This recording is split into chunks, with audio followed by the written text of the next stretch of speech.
Hello, Louisiana.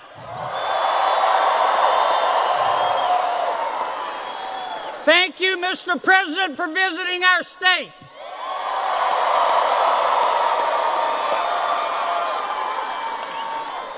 In 3 short years, President Trump has doubled the growth in the greatest economy in all of human history.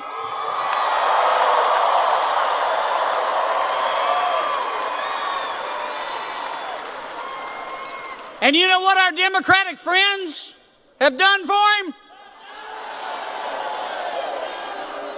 Speaker Nancy Pelosi is trying to impeach him.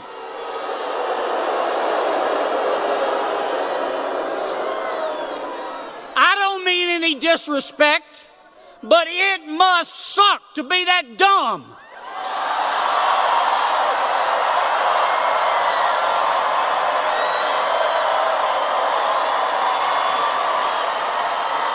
Now let me tell you one other thing. The same people that are backing Speaker Pelosi are sending tens of millions of dollars to support Governor Edwards.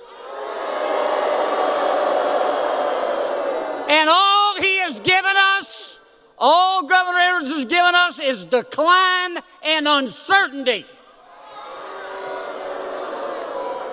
Now, unless you're happy with crappy, I want you to vote for Eddie Rispoli for governor. And I want you to vote for Kyle Erdogan for Secretary of State.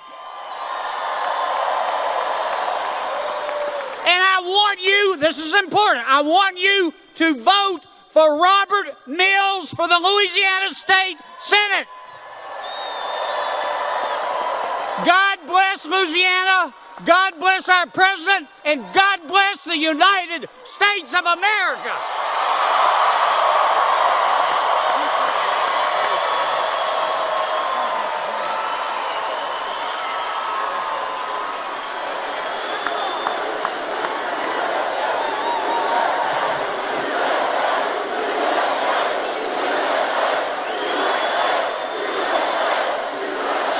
Two great guys, two great warriors, two people that love your state, they love our country, and I appreciate it too very much. Two great senators.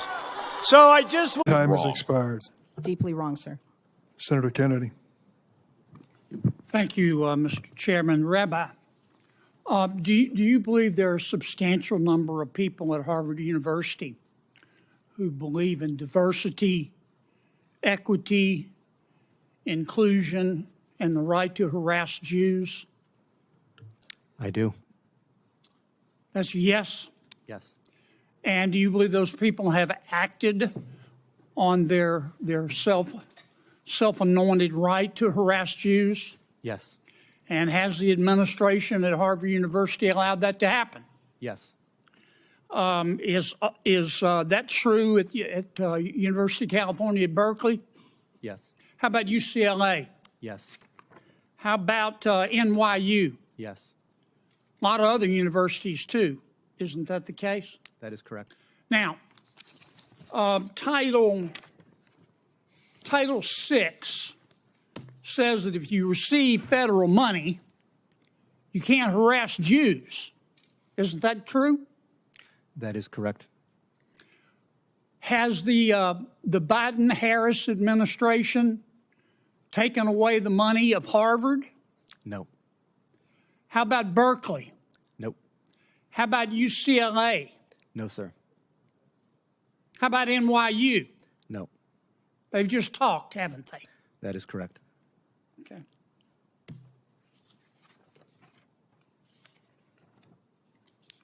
Do you think this condoned behavior at these universities, this condoned belief at these universities, and let me state it again, they believe in diversity, equity, inclusion, and the right to harass Jews. That's what they believe. What you do is what you believe. Everything else is just cottage cheese. Do you think that is consistent with their mission as universities? Absolutely not. Okay. So above and beyond the question of money, it is the morality, the purpose of higher education in America, is it not? That is correct. Ms. Berry, you are the executive director of the Arab American Institute. Is that correct? Correct, sir. Okay. And according to your website, you're also, I'm going to quote here, a longtime Democratic Party activist who served as a member of the 2016 Democratic National Convention's Platform Standing Committee, close quote. Is that correct? That's correct. Okay. You support Hamas, do you not? Senator, oddly enough, I'm going to say thank you for that question because it demonstrates the purpose of our hearing today in a very effective way. Let's start first with a yes or no. Hamas is a foreign terrorist organization that I do not support, but you asking the executive director of the Arab American Institute that question very much puts the focus on the issue of hate in our country. Well, I got your answer, and I appreciate it.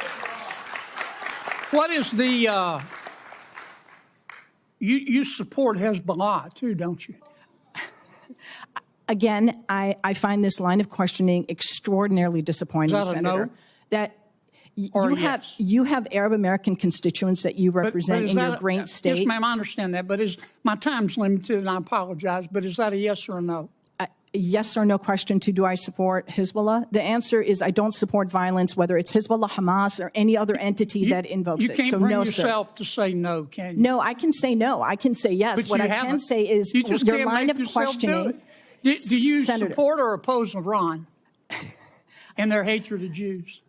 Again, I'm going to emphasize Iran, Hezbollah, Hamas, none of them is going to You can't bring yourself to say no, can Sir, you? I don't support. It's real simple. Excuse me. I'm going to, Ian, if I may, as a Muslim woman, sir, I'm going to tell you I do not support Iran. But what I will tell you is that this conversation. I'm running out of time. I'm Okay.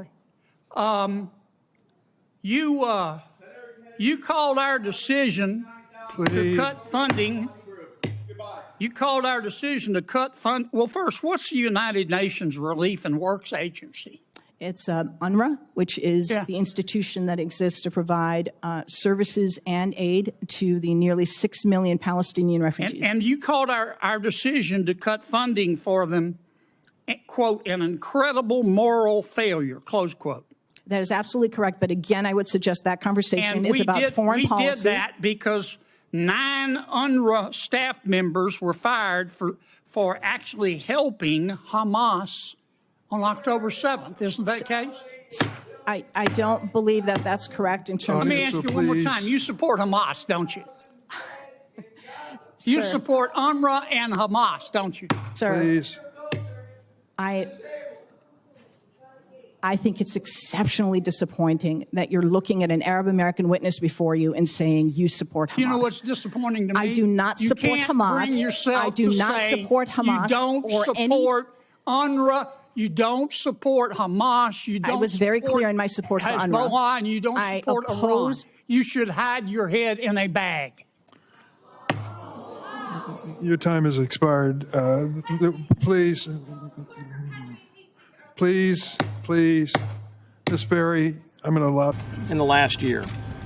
And every day, we thank those Capitol police officers who risk their lives to keep us safe and to keep this Capitol hopefully open again to tourists who can come to the Capitol to see their government in action. But what we're here to talk about today is Speaker Pelosi's constant attempt to cover up facts that she doesn't want out there. You know, for weeks now, Jim Jordan and Jim Banks have been raising some very tough questions that need to be answered about why Speaker Pelosi didn't make sure that Capitol Police had all the tools they needed to be prepared for that day. Now, maybe because they were raising those questions, They got canceled by this new cancel culture that we see moving throughout the country, led by Speaker Pelosi and a lot of our socialist allies here in Congress, where they want to shut out voices that raise tough questions that they don't want to be asked or answered. And yet, they were starting to raise those questions about why the Capitol Police didn't have the tools they needed. What kind of intelligence did Speaker Pelosi get early off, weeks in advance, as Leader McCarthy talked about, that gave telltale signals that could have prevented what happened on January 6th? But Speaker Pelosi said that she doesn't want those questions asked, so she kicked them off the committee. She took an unprecedented step of refusing to allow members to be appointed by the minority leader to a select committee. Had never before happened in the history of Congress.